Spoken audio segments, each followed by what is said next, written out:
இப்ப விஜய் அரசியல் பிரச்சாரம் அவருடைய தேர்தல் அறிக்கை குறைத்து மதிப்பிடுறோமா சார்? ஏதாவது மதிப்பிடுறதுக்கு சமாச்சாரம் இருந்ததுன்னா மதிப்பிடுறதா இல்லையான்னு சொல்லலாம். அவர் பேசுறதே அந்த மதிப்பு இல்லையே. உங்க விஜய் நான் வரேன் ஒரு அறிக்கை கொடுத்திருக்கிறார்ல, அவர் எதுக்குமே வாய் திறக்காதவர் அப்படின்னு குசும்பையா உனக்கு? இவ்வளவு சீரியஸான விஷயத்துல விஜய் எடுத்தாந்து விடுறியா நடுவுல? இது ஏதாவது அர்த்தம் வருது? அவர் அதுக்கா இருக்கிறாரு. அவர் ஒரு நாள் அப்படி கையாட்டிட்டு போனா அதுக்கு ஒரு 3 நாள் ரெஸ்ட் தேவைப்படுது. உருவி விடுவாங்க போல கைய ரொம்ப ஆட்டிட்ட, அதனால 3 நாள் இது பண்ணி ஏன்னா மறுபடியும் வந்துட்டு ஒரு பண்ணணும். பேச வர அப்படின்னா சைக்கிள் விட்டுட்டு இருக்கிறான், பேப்பரா எடுத்து படிக்கிறான். நாளைக்கு தான் எல்லாம் பிரிண்டடா வரப்போகுது. அவளுக்கு ஏதாவது புரியுமா? இவ்வளவு கூட்டணி ஓட்டா மாறுறதுக்கு வாய்ப்பு இல்ல, எந்த தாக்கத்தையும் விஜய் ஏற்படுத்த மாட்டார், விஜய் எந்த இதுலயுமே அவருடைய அரசியல் நிலைப்பாடு செல்லுபடி ஆகாதுங்கிற இடத்துக்கு நகர்றோமா? திருப்பூருக்கு வராரு, அந்த வர வழியில ஏதாவது கூட்டம் இருக்குதா பெருசா? இது எல்லாம் பண்றது புசியானதுதான், எனக்கு நல்லா தெரியும். எதுக்கு விஜய் அடிக்கடி ஆப்சென்ட் ஆகுறது? இவ்வளவு கூட்டம் போடுறாங்கல்ல, எல்லா இடத்துலயும் தான் வேட்பாளர் போட்டிருக்காங்கல்ல, எல்லா இடத்துலயும் வந்து நிக்க வேண்டியதானே. அடிக்கடி போனீங்கன்னா மவுசு குறைஞ்சிரும். எல்லா தலைவர்களும் வந்துட்டு அப்படியே தெரு தெருவா ஒரு ஊரா போயிட்டு இருக்காங்க. இவர் கேன்சல் பண்ணிட்டு வீட்டுல உட்காந்துட்டு இருக்காரு. விளக்கம் இருக்கிறாங்களா சார்? நாங்க கேன்சல் பண்ணல, அப்ளை பண்றதையே இவங்க வெளியிட்டுறாங்க, கடைசியில நாங்க ரத்து பண்ணோம். நிர்மல்குமார் விளக்கம் கொடுக்கும். அந்த நிர்மல்குமார் அந்த சோதா விளக்கட்டுமே, ஏன் அப்ளை பண்றேன் வேணான்றதுக்கு விளக்கம் பண்றீங்க? போட்டு விட்டவொன்னு அவங்க எவ்வளவு போலீஸ்காரங்க டிப்ளாய் பண்ணணும். ஒண்ணு நம்பி எவ்வளவு ரசிகர்கள் அங்க வந்து ரோட்ல நிக்க போறான். நேற்று திருப்பூர்ல தண்ணி கொடுத்தாங்களா, எவ்வளவு பேர் மயக்கம் போட்டு வந்துட்டான்.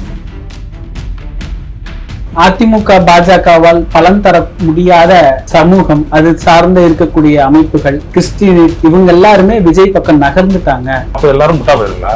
ஒரு மயக்கத்துல இருக்கிறவனுக்கு நான் எங்க இருக்கிறேன் அப்படின்னு அந்த மாதிரிதான் விஜய் கூட இருக்கிறவங்க. வலிமையானவனா இருக்கணும், இல்ல புத்திசாலியா இருக்கணும், இல்ல ஒரு ஆளுமை உள்ள ஆட்சி தலைவனா இருக்கணும். 3மே விஜய் கிடையாது. அவர்கிட்ட ஏன் போய் நிக்க போறாங்க?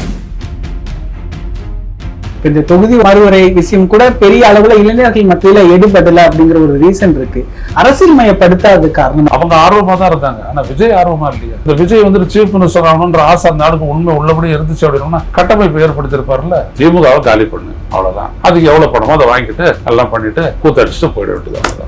சீமான் மதர் தான் அவன் சிந்திச்சிட்டானா அவன் நம்மளோட இருக்க மாட்டான். எல்லாம் ஒரே வகையினா தான். அது கொஞ்சம் நல்லா பேசும், இது உளரும், அவ்வளவுதான் வித்தியாசம்.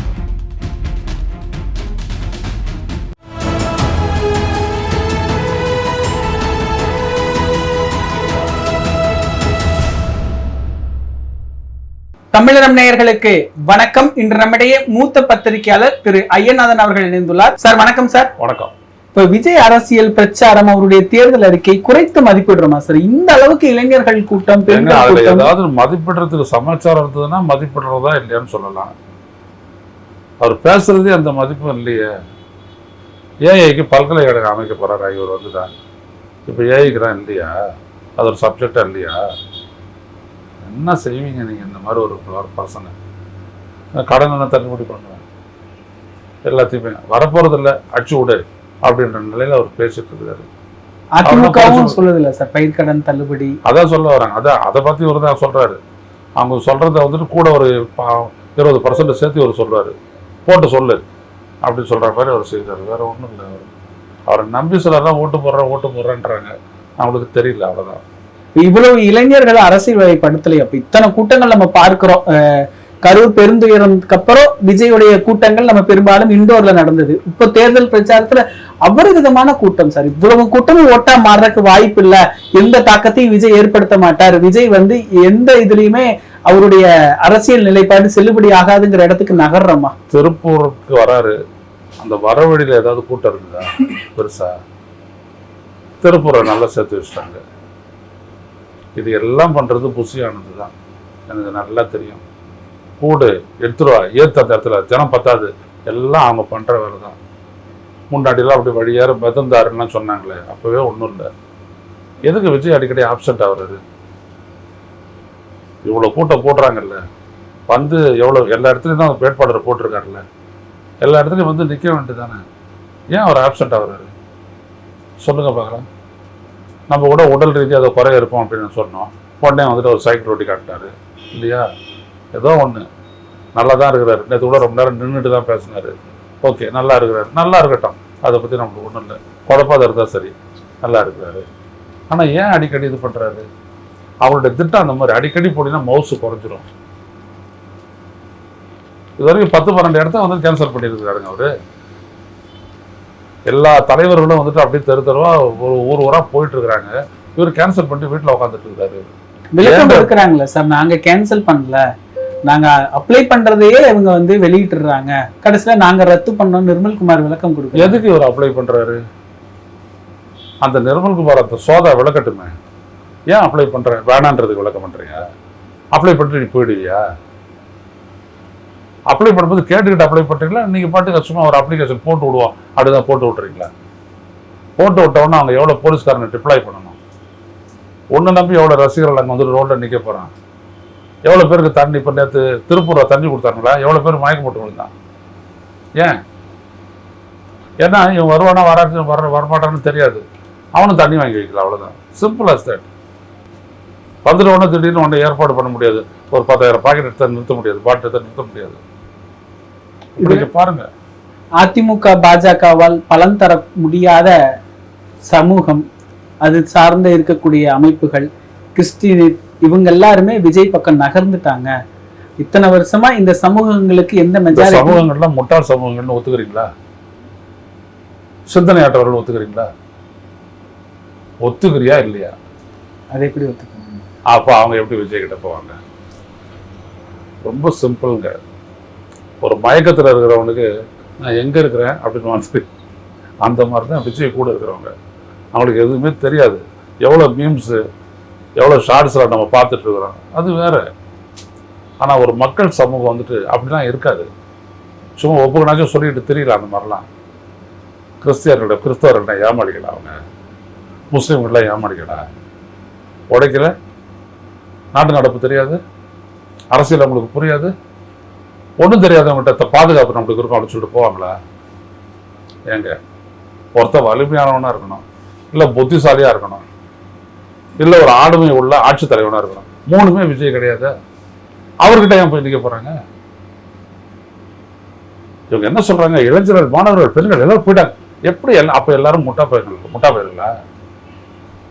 கிடையாது. ஸோ இவங்க என்ன பண்றாங்க? ஊடகங்கள் தான் சொல்ல வரேன், பெரிய ஒரு மித்தை கிரியேட் பண்ணிட்டு இருக்கிறாங்க, பேப்பர் டைகர். அதனால அவங்க எல்லாத்தையுமே என்ன பண்றாங்க? விஜய் ரத்து. ஏன் ரத்து கேட்கணுமா இல்லையா? அது ஒரு பிரச்சனை ஆக்கணுமா இல்லையா? சைலண்டா இருக்கிறாங்களே.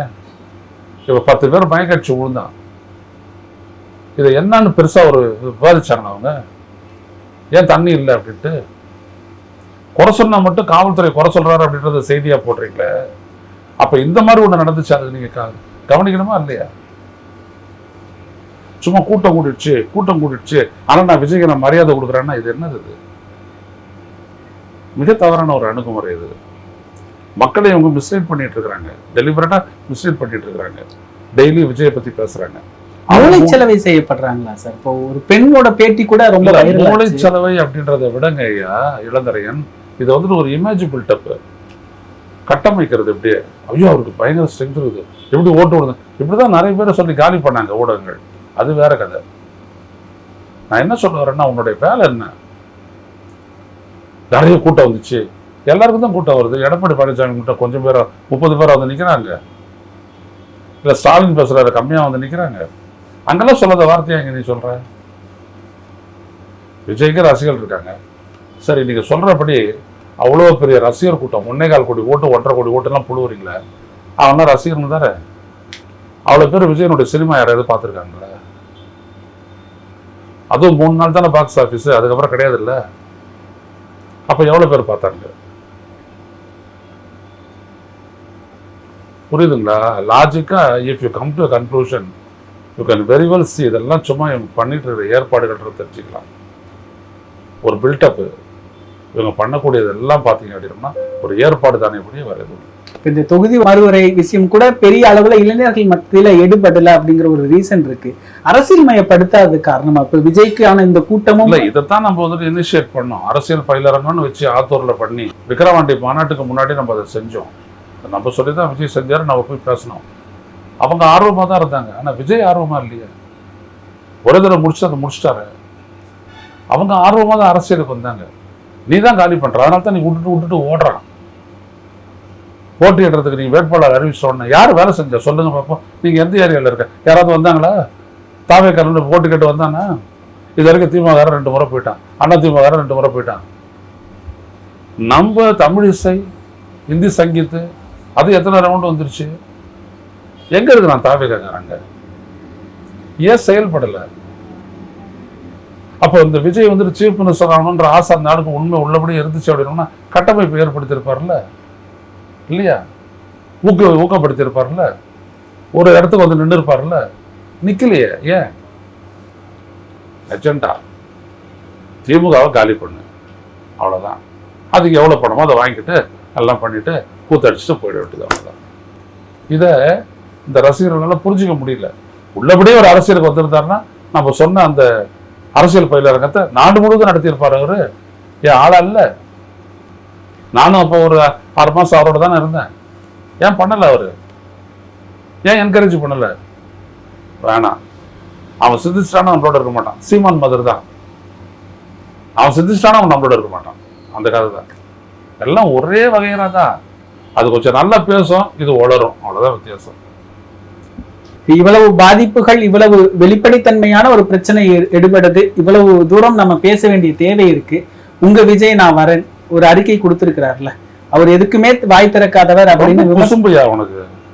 இவ்வளவு சீரியஸான விஷயத்துல விஜய் எடுத்தாந்து விடுறியா நடுவுல? இது ஏதாவது அர்த்தம் இருக்கு? அவர் அதுக்கா இருக்கிறாரு.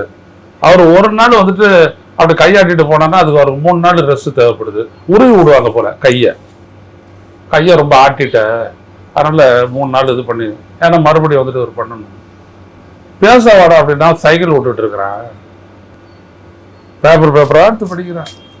நாளைக்கு தான் நான் பிரிண்டடா வரப்போகுது. அப்புறம் ஏற்கனவே பேசுறதுக்கும் பிரிண்டடுக்கும் எவ்வளவு வித்தியாசம் இருக்க போகுதுன்றதெல்லாம் தெரியல. அவங்களுக்கு ஏதாவது புரியுமா?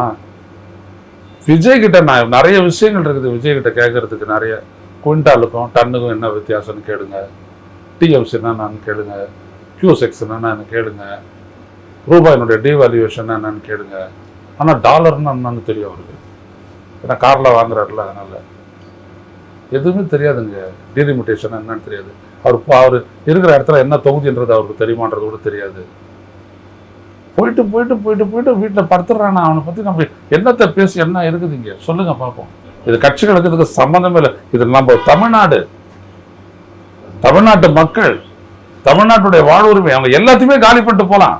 இப்போ காஷ்மீர் ஜம்மு காஷ்மீர் பண்ண மாதிரி தமிழ்நாட்டை மூணா பிரித்து 3த்தையும் வந்துட்டு யூனியன் டெரிட்டரி ஆக்கிட்டாங்கன்னா என்ன ஆகும்? என்ன பண்ண முடியும்? அதுக்கு தான் அந்த பெரும்பான்மையை அவன் கேட்குறான். அந்த புரூட்டல் மெஜாரிட்டி ஏன் கேட்குறான்னா தான் நினைச்சதெல்லாம் சாதிக்கிறதுக்கு. அப்புறம் என்ன பண்ணிடுவான்? 3ஆ பிரிச்சுட்டான். அந்த கும்பமண்டலத்தில் இந்த முருகன்ஜி, எடப்பாடிஜி இவங்களெல்லாம் விட்டுட்டு வட தமிழ்நாட்டோட மோத விட்டுருவான். புரியுதுங்களா? இதே மாதிரி கர்நாடகா வந்துட்டு வட கர்நாடகா, தென் கர்நாடகா, தட்சிண கர்நாடகா அப்படின்னு 3ஆ பிரிச்சிடலாம். அவங்களுக்கு என்ன மாநிலம் இருக்கக்கூடாது, அவ்வளவுதானே. மாநிலம்னு ஒன்று இருந்தா தானே வந்துட்டு அவன் பிரச்சனையை எழுப்புறான். இவன் சொல்றதெல்லாம் எதிர்ப்பு தெரிவிக்கிறான். இப்ப அவங்க என்ன சொல்றாங்க? நிர்மலா சீதாராமன் நெல் கொள்முதலுக்கு வந்துட்டு போனஸ் கொடுக்காத அப்படின்றாங்க. நான் நிர்ணயிக்கிறேன், அதுக்கு வரைக்கும் ஏன் போனஸ் கொடுக்காத, டிஸ்கரேஜ் பண்ணு நெல் உற்பத்தியை. ஏன்னா நிறைய நெல் வந்து சேர்ந்து போச்சு. சேர்ந்து இருக்கட்டும். ஒரு பஞ்சம் ஏற்பட்டுச்சு, பட்டினி ஏற்பட்டுச்சு, கொடு. இல்ல எவ்வளவு நாடு முதலா இருக்கு. இப்ப எத்தியோப்பியா இது அனுப்பு, 4 கப்பல் அனுப்பு. என்ன இந்திய மக்கள் கோச்சிக்கா போறாங்க? 16,000 லட்சம் கோடியை தூக்கி கார்பரேட்டுக்கு கொடுத்து அவங்களுடைய குடலை அறுத்தி அதுக்கெல்லாம் நம்ம கேட்டுக்கிட்டா இருக்கிறோம். ஏன் ஒரு 1 லட்சம் கோடி போட்டுமே. இப்போ இத்தனை நாள் போர் நடக்குது, 38 நாள் எங்கேருந்து பாசுமதி அரிசி போல. யாரு சஃபர் பண்ணா? மோடியா? அமித்ஷாவா? குஜராத்திகளா? இந்த நாட்டுடைய விவசாயிகள் தானே. ஒரு நாளைக்கு 1 லட்சம் டன் போயிருக்குமே. என்ன அது பாஸ்மதி அரிசி ஈரானுக்கு போலையே. யார் பாதிக்கப்படுறது? பச்சை மிளகா வாசி சந்தையிலிருந்து போயிருக்கணும், போலையே. இதெல்லாம் போகணும் இல்லையாங்க? அங்கேயும் காயறாங்க, இங்கேயும் காயறாங்க.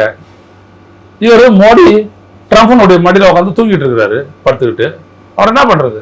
இப்போ இவ்வளவு சிக்கல்கள் நிறைந்த அரசியல் களம், இப்போ 26 தேர்தல் அப்படிங்கும் பொழுது எப்படியான நகர்வு நோக்கி நகரும் சார்? இப்போ இந்த அது 2 ஸ்பிரிட்டா நிக்குது. ஒன்னு ஸ்டாலின், இன்னொன்னு ஸ்டாலினுக்கு எதிர்.